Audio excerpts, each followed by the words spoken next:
Hello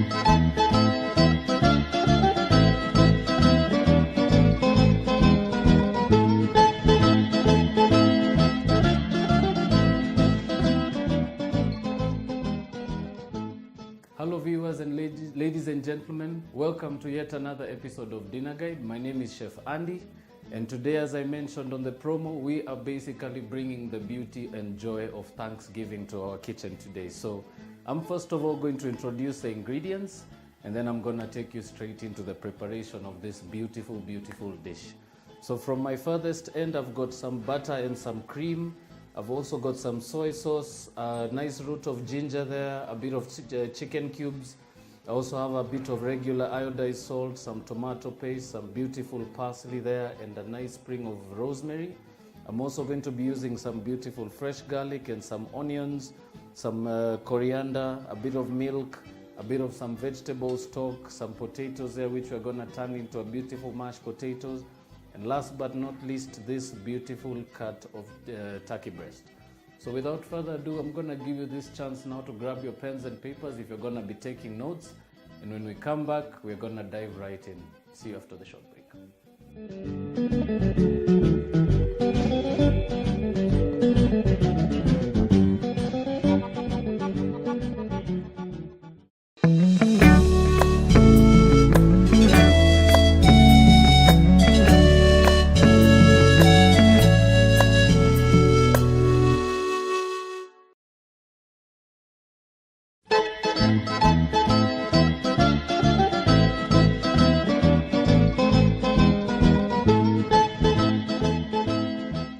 Welcome back, ladies and gentlemen.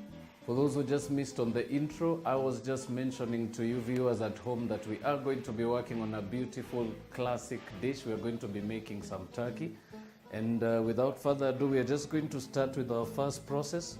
So I always like to start with the things that take the least amount of work and take the longest amount of time. So what I'm going to do is I'm going to first transfer this beautiful potatoes into a pot of water, and basically we are just going to boil those until they are nice and soft, and then we are going to turn that into a mashed potatoes, which is a very, very classic recipe I'm going to be using today for a mashed potato that actually is accompanied by some beautiful brown butter.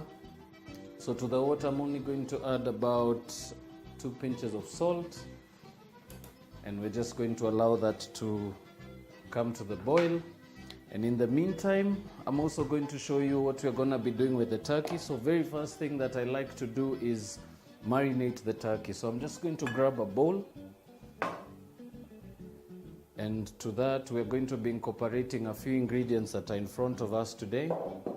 So I'm going to be using some of that beautiful chicken cube, a bit of that tomato paste, a bit of that soy sauce, a bit of some fresh parsley here, and just a little bit of that coriander. Right, so first things first, I'm gonna start off with my garlic, and I'm just going to put that through the pestle and mortar in front of me. So I'm just gonna go with about 5 cloves of garlic, and I'm also adding salt in there just to give me a bit of grip and allow me to actually mince the garlic a little faster.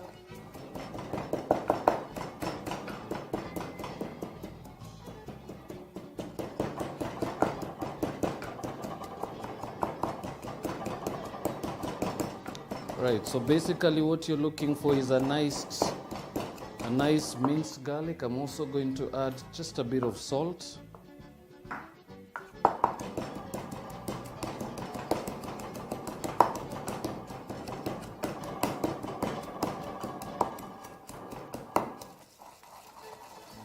And we just give it a nice quick run around the sides. This is just to make sure you actually get your garlic very, very much minced. That should be about okay. So I'm just going to use a spoon to scoop that into a bowl. So this is a very, very traditional way of doing turkey. I particularly like this recipe because it actually applies to most households, and even for those trying out turkey for the first time. Even if you're not very much seasonal with turkey or you don't celebrate Thanksgiving, I know most of you are going to actually enjoy this.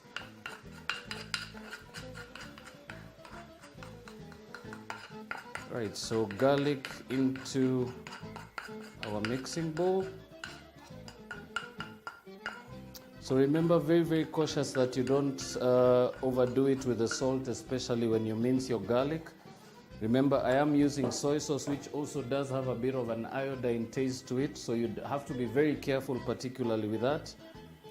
So I'm just going to go in with about a teaspoon of soy sauce, and then I'm just going to crumble just about half a piece of chicken cube in there. Then I'm also going to add just 1 small teaspoon of tomato paste. And last but not least, we're going to add our chopped herbs. So I'm just going to finely chop, or just roughly coarsely chop, your coriander.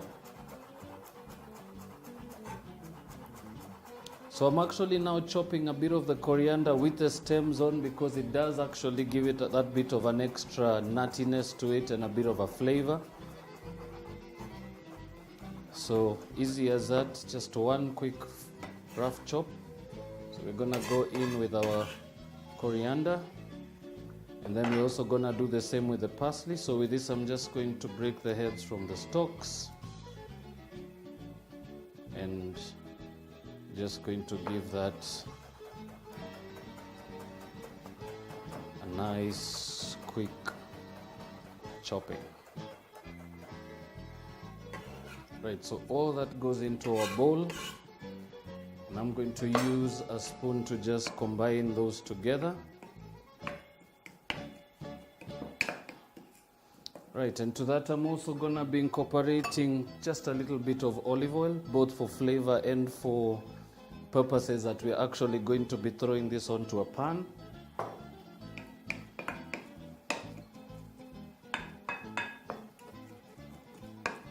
Right, simple as that, ladies and gentlemen. And all we're going to do now at this particular stage is transfer our turkey into this beautiful marinade that we've made. And we're just going to allow it to rest in there for a few minutes.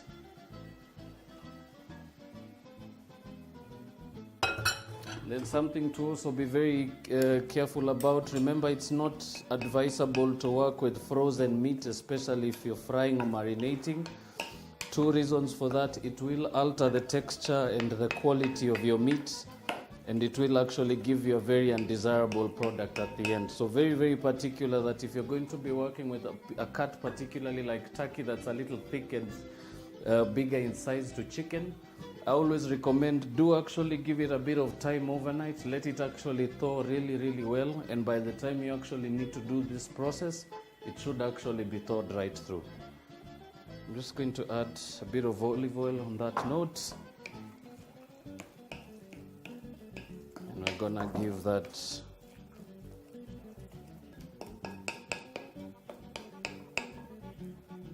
right. So very, very particular. This stage is crucial, especially when you're seasoning your meat. I particularly like to first of all just get my meat coated in the marinade, and then I'm just gonna go in with my hands and just massage the meat. Remember, particularly for meat, very, very handy when you massage your meat, because it actually allows your flavors to permeate a little faster, and you actually manage to get a bit more flavor into the core of your surface of your meat.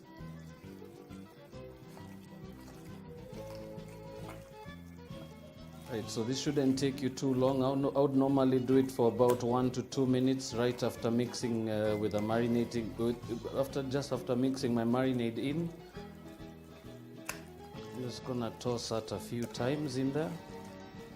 And now, just to strengthen the marinade, also very particularly a nice technique to actually season your meat.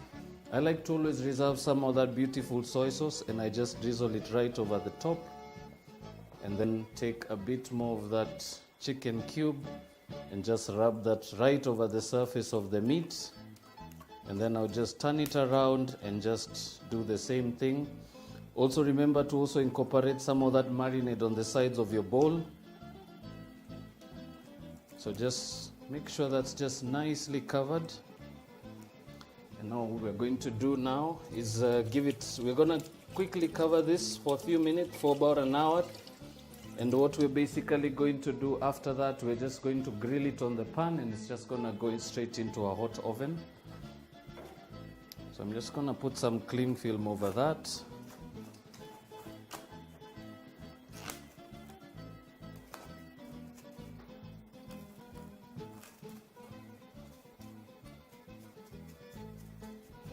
Right, so simple as that, ladies and gentlemen. So this we're actually going to allow to marinate for a couple of minutes, and in the meantime we're just going to check on our potatoes. So into the potatoes I'm just going to just roughly chop 1 root of ginger, and I'm just going to dump it in there, and that's just going to actually infuse with the potatoes. And so basically we're going to take a short commercial break right now, and we're going to quickly just clean up our station and come back. And when we do, I'm going to show you some cuts that were actually marinated in advance. We're going to now get those onto a hot pan. We're going to give them a bit of searing and color, and we're going to proceed to the oven. And we'll also come back and I'll show you how to actually finish your mashed potatoes. So very, very simple technique. We're going to boil those down, and then we're going to finish them off, a very, very old and classic technique. So don't touch that dial. We'll be right back.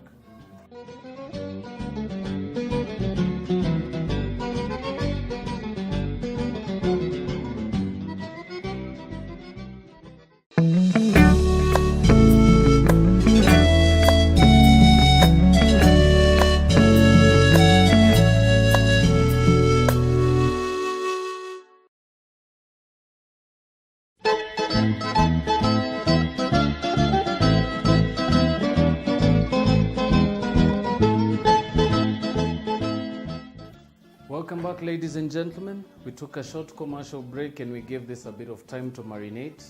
And now we're just gonna go straight into the searing process. And for that, you will need a very, very hot pan. So we're gonna give those a few seconds, give that pan a few seconds to heat. And while that continues, we're just going to use a fork to just check on our potatoes. So one particular checkpoint for very good mashed potatoes, your fork should actually be able to sink right through to the bottom and lift without actually putting any pressure on it. So these are still tough. As you can see, the fork can only go in about quarter way. So definitely that will need a few more minutes, about 7 to 8 minutes. But in the meantime, I'm going to show you a very, very simple technique of searing your meat. And for that, we'll need just a bit of olive oil. I'm just gonna give that a nice generous drizzle. So very, very particular that you actually give your meat a bit of time to actually rest right through the stages. So stages being the first stage where you actually cut your meat and marinate it. The second one is where you sear the meat and then finish it off in the oven. So just very particular techniques that actually help you to get a very, very good consistency and texture of your meat. So as you're going to see, we're just going to do the searing quickly. And for that, all you need is a pair of tongs and of course a very hot pan. So without further ado, I'm just going to take that beautiful cling film off. And what we're going to do is we're going to be grilling the steaks, the fillets, skin side down, so which basically means the side that you actually pulled the soft skin from, the oily side, the fatty side, that goes onto the pan first. So we're just going to move that now. And I also like to also tilt my pan a little bit just to avoid the flame and the splashing of the oil. And we are going to do the same with that next piece. And then just tilt your pan backward, then allow the oil to actually just cover your meat. And then just give it a bit of a shake, and that should be actually ready to just continue. So we're gonna let that cook and disturb for about 6 to 7 minutes on each side. And remember, our temperature is still up, still hot. Very crucial that you actually pay attention to your steaks at this particular stage. Remember, you only want to color the meat. You don't want to overcook the outside or overcolor it, because it will color again as soon as it goes into the hot oven.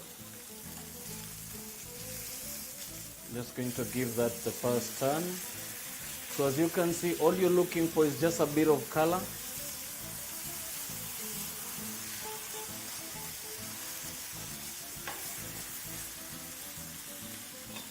All we're going to do is you're going to keep shaking that pan just to make sure you actually get all that oil incorporated with your meat. So very, very simple technique, and this actually could apply to most meats that you're going to be thinking of doing in form of a roast, particularly meats that you know are a bit chunky and they might actually need a bit more time to cook. Remember, the oven will cook your meat through, but it might miss the stage where you actually get the color on the meat. So this is actually the stage that all that happens. So you're just gonna sit that on the side like that, and we're just gonna sear the outer sides of the breast as well. And as I said, it's always easier to work with a pair of tongs, because you can actually be able to reach as far as the center of the pan without actually burning yourself.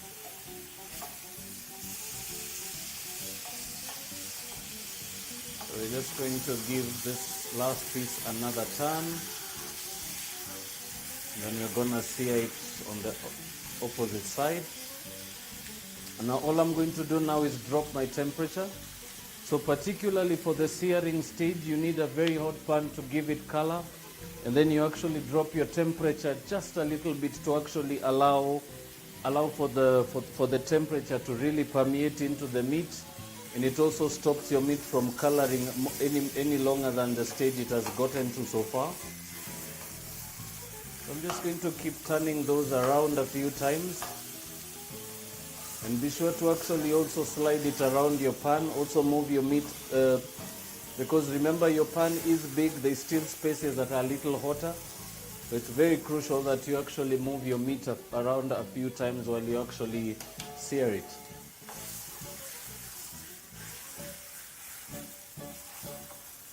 Right, so simple as that. Now, very, very simple technique we're gonna do now. So I'm just going to deglaze the pan slightly with a bit of vegetable stock. Then I'm going to raise my temperature. So this particularly is just to get the flavors to really lift up and infuse into that beautiful turkey breast. Right, and while that continues, I'm just going to preheat my oven. So we're going to set that for about 200 to 220. I'm going to using both top and bottom elements. And I'm just now going to set my timer for about half an hour. And we're just going to give it between 5 and 6 minutes to really come to the temperature we desire. And then we're going to move our turkey in there. So very, very simple. So as you can see, the color on the meat, very, very beautiful. So definitely, you know, there's a bit of flavor going on onto your pan, but now we're going to be moving this into a hot oven. So all I'm going to do now is I'm going to turn that heat off slightly. I'm going to turn off the heat completely. And all I'm going to do is move those beautiful turkey breasts onto this beautiful baking dish. So I'm going to be working with a ceramic baking dish, but if you have a stainless steel one, it will still do the same thing. And we're not going to waste that beautiful sauce. We're just going to pour that on the pan. And basically what we're going to do is we're going to give that meat just a few minutes to actually cool down. We're going to give it just a few minutes to rest while we reheat the oven. So it's actually a very particular technique, and it's a very, very good secret I could share with you all. I particularly like to just sear my meat and turn on the oven to preheat just before it comes out of the pan. It actually gives me quite a bit of beautiful timing between the time the meat rests and the time the oven really heats up. So literally, right by the time, as soon as your meat is cooled enough and well rested, and it's actually relaxed and it's not as tense as it was. Your oven should be hot enough and this can just slide in there. So very, very simple technique.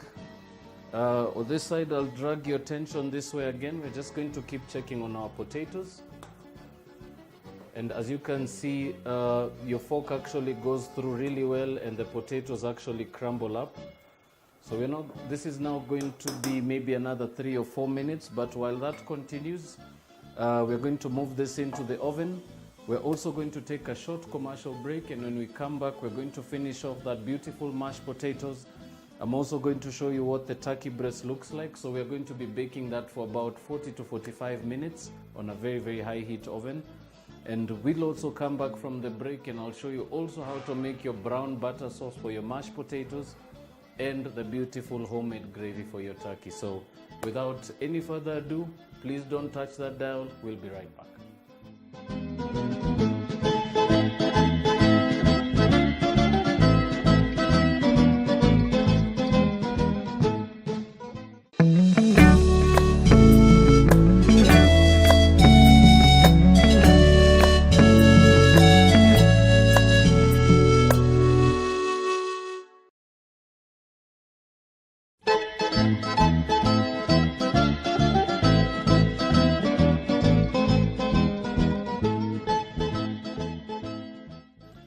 Hello ladies and gentlemen, welcome back. For those who are just catching up with the show, if you were with us and you took a break, we are now just back on air and we're definitely going to be doing some marvelous things. As I mentioned, we're giving a tribute to Thanksgiving today, and for that I'm just going to show you a few of the things we are going to be finishing off with.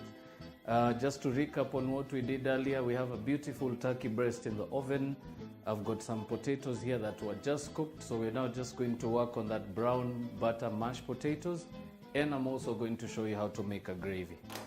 So without further ado, I'm going to switch those pans around. So in this pot, particularly in front of me, this is just cooked potatoes. Nothing has been done to them, but now I want to show you how to turn that into a very simple mashed potatoes. So I'm going to be using a potato masher for this process, but if you don't have one of these, you can actually work with a wooden spoon. It will still give you a very, very good consistency. So I'm just going to start by just running the masher through the potatoes. So this is particularly important so that you can actually be very, very sure that your potatoes are all cooked through. Remember, if you do have a raw potato or a potato that's not fully cooked in there, you should actually be able to taste it. You should actually also feel it with your masher, and you'll probably feel a bit of a toughness at the bottom of your pan. So very, very simple. So crush that, and we're just going to add about a quarter cup of milk. And I'm also going to be incorporating to that about half a teaspoon of butter. And for that matter, we are also going to be doing some of that brown butter sauce. So I'm just going to have another pan going here as well.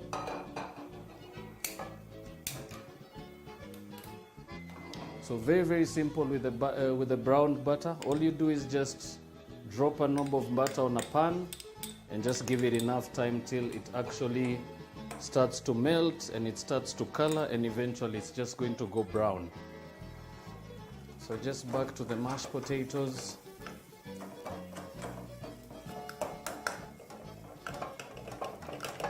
So nice quick mashing, and then just for some seasoning, just a little bit of that freshly grounded black pepper, and also just a pinch of salt.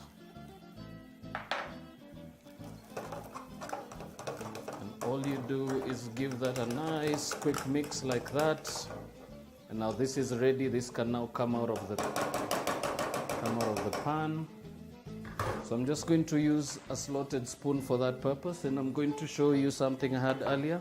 So this is just simply a piping bag, and it's just a technique I like to use to hold my bag in place when I'm pouring anything into it. As you can see, the brown butter is just about there, so we're just going to turn down the heat and give that a few seconds. But in the meantime, I'm just going to scoop that mashed potato into my piping bag. Remember, this is just for presentation. You could actually just serve this directly onto a big bowl and put it right on the table for your family or for your guests. So simple as that.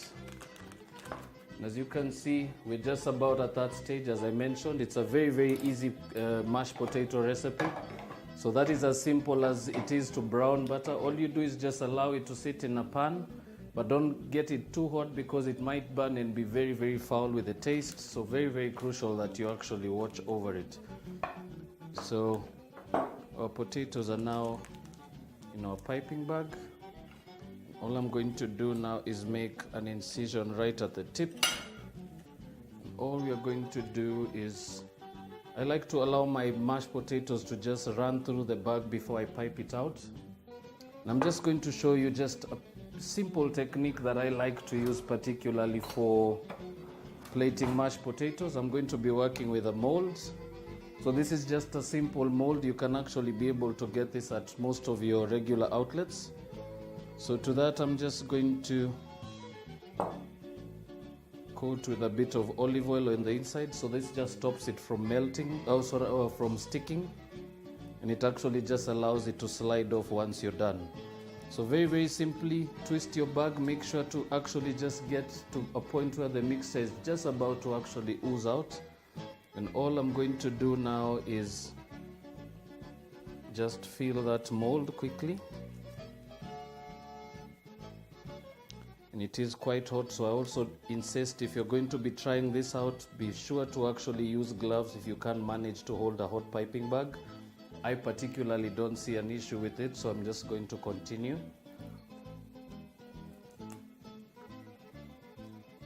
Right, so it should actually be slightly a little lumpy in the inside. That's very allowed. But if you are looking for more consistent kind of mashed potatoes, you could alternatively just run it through a sieve and it should be very, very, very smooth. Right, so I'm just going to pipe just a little more around there. Right, simple as that. And I'm just going to reserve that on the side. And our turkey is now done, so we're just about to take that out as well. So very, very simple technique. Mashed potatoes on your plate, your browned butter right on top. And that is about it. Simple as that. So very, very simple mashed potatoes. Now I'm just going to show you how to make the gravy before we take that beautiful turkey out of the oven. So very, very simple. I'm actually using I've still got a bit of that mixture from the marinade that we used on the turkey. And I'm using the same pan I started with when we browned the turkey breasts. So I'm just going to show you how to turn that into a gravy and how not to lose all those flavors from your pan. So very, very simply, we're going to be working with a bit of cream, a bit of tomato paste, and just a little bit of that beautiful coriander just to flavor that. And last but not least, also some sprigs of rosemary. So I'm just going to take about half a teaspoon out of the stock.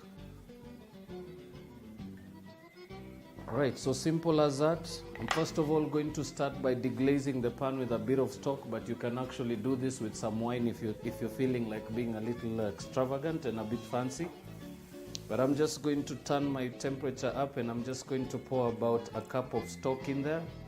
Now the idea here is to basically allow the stock to heat up and bubble, and while it does that, it is going to incorporate all that grease and all that fat and all that beautiful flavor on the bottom of the pan. And as that continues to reconstitute itself, the tomato paste is also very, very handy. So we're just going to add about a teaspoon and a half in there. Simple as that. And last but not least, we're gonna add some of that rosemary. And I'm also going to chop up a bit of that fresh coriander. So this is about, I would say about a tablespoon of fresh coriander once chopped.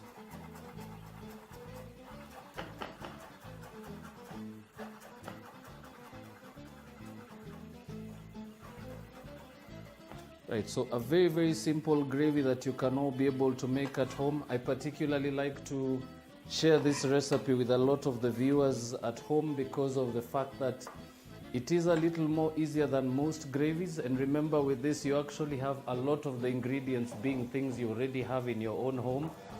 And you might actually be looking for the most simplest one. Remember as well, working with turkey, it is a little more pricier than chicken is. And you might actually be looking for just a simple accompaniment to go with that. So mashed potatoes with some brown butter is really a good option. But nothing beats a homemade gravy, one that you can actually improvise with things from your own pantry. So this is going now at high heat, and we're just going to keep stirring that. So the idea basically here is we're just going to allow that to continue simmering for a few minutes. And once it starts to reduce, we're going to incorporate some cooking cream in there. We're also going to be chopping in a bit of white onion in there. So I'm just going to quickly... And for the onions, I'm going to be cutting big half moons. Remember, I'm looking for a chunky gravy, not a very smooth one. So you can alternatively go with some nice thick cuts of onion like that, and they really, really complement a gravy. And I'm gonna do the same with this second half.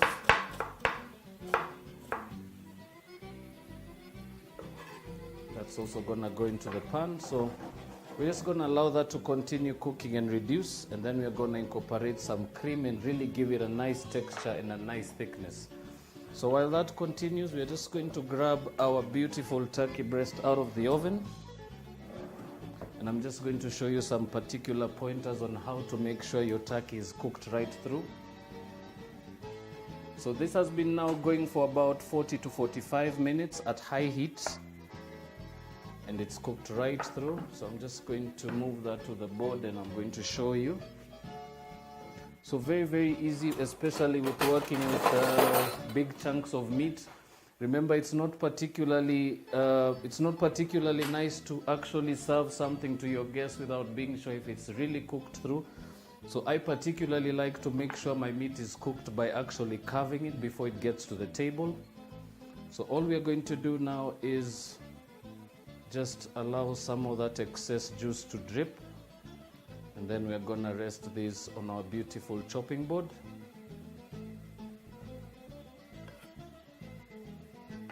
Right, and now we're not going to waste the some of that liquid that's left in the pan there. This is actually very, very flavorful. So that we actually just pour back into our pan, and we actually allow that to cook itself into a very, very tasty gravy. So very, very simple when carving meat. Before you decide to actually start slicing it up, I always insist, always check from the thickest part of the meat, or the thickest part of the thickest side of the meat. Remember, that will take a little longer than the thinner side. So particularly for one this size, I'm just going to go right through the middle. Right, and as you can see, very, very beautiful color there. As you can see, it's cooked right through, not an ounce of any pink in there. Very, very beautiful meat. So now, basically, once you pass that stage, you actually know now you're actually ready to just serve. So all I'm going to do is I'm going to slice a few of those slices just to show you how you'd present it.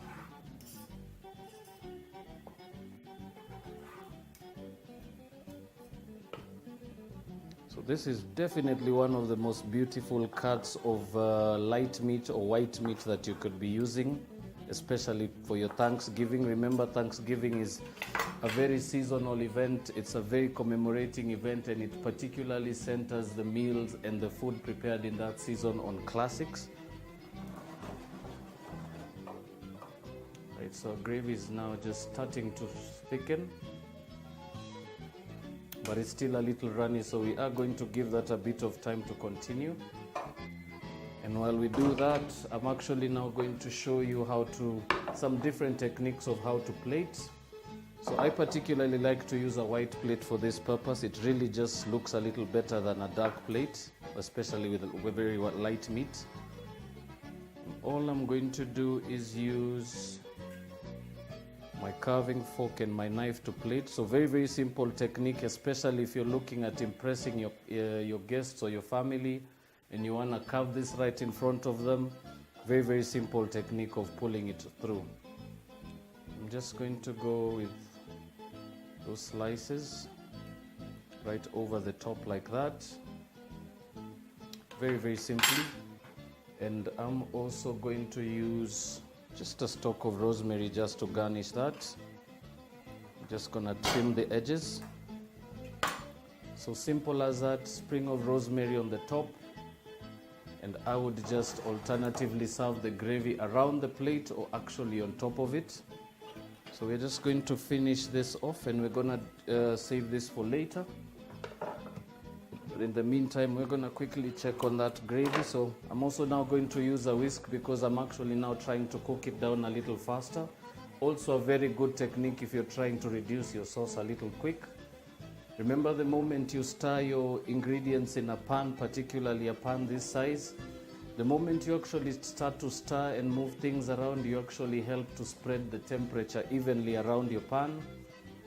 And as you see, it actually just starts to thicken a little faster.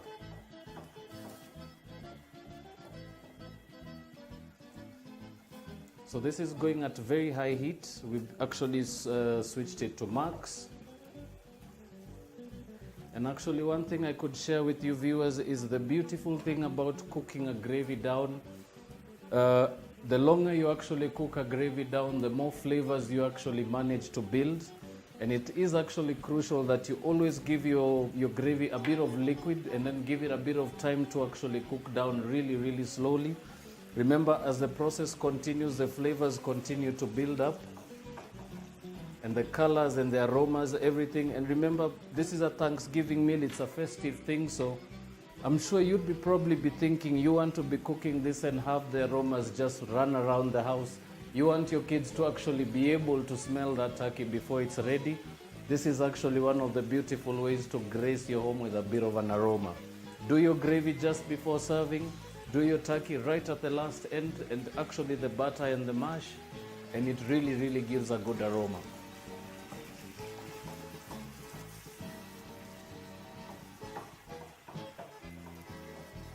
Right, so this is now just about thick enough, and to that I'm just going to whisk in some of that cream. And one beautiful thing about adding a bit of cream to that gravy, it does give it a bit of a texture. It also just lightens the color, as you can see, and it does actually start to resemble that gravy that we all definitely remember when we think of a Thanksgiving sit down for dinner or for any snack whatsoever. Right, so that's about thick enough, and as you can see, it's now nice and chunky. Always I like to leave my sauce not too thick at the point it comes out of the pan, because remember, your sauce continues to cool down, and while it continues to do that, it actually continues to thicken. So we're just going to grab a ladle quickly. I'm just going to show you how to go about plating your gravy. So I like to first of all just try and separate the cooked white onions from the sauce. Remember, this actually allows you to get a bit more grip on plating your sauce, so it's always good to try and separate the liquid part from the chunky ones. So just simply to that, just going to spread those onions right over the side like that. Just going to let that fall over one side of the plate, and then just grab that beautiful sauce and just drizzle that right on top like that. Right, simple as that, ladies and gentlemen.